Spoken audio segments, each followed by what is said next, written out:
இந்த ஜென்ரேஷன்ல கூட உமன் எம்பவர்மெண்ட் சொல்லிட்டு நம்ம நிறைய பேசிட்டு இருக்கோம், கேட்டுட்டு இருக்கோம். ஏங்க இன்னும் கூட போராடிட்டு தான் இருக்கோம்.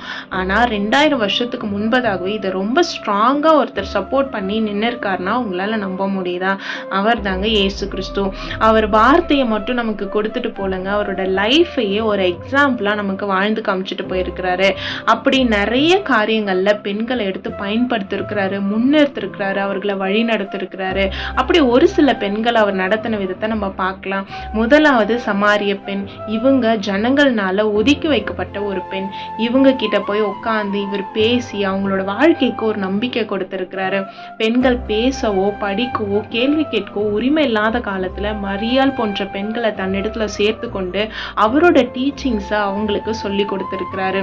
அடல்ட்ரினால தப்பு செஞ்ச ஒரு பொண்ணை கல்லெறிஞ்சு கொள்ளணும்னு ஜனங்க கொண்டு வந்து நிறுத்தினப்போ அந்த பெண்ணுக்காக நியாயம் விசாரிச்சு இனி பாவம் செய்யாதே போன்னு சொல்லி ஒரு மறுவாழ்வு கொடுத்திருக்கிறாரு. அண்ட் ஃபைனலி அவர் உயிர் தெழுந்த போது முதலாக ஒரு பெண்ணுக்கு தாங்க தரிசனமானாரு. மகதலேனா மரியாள்.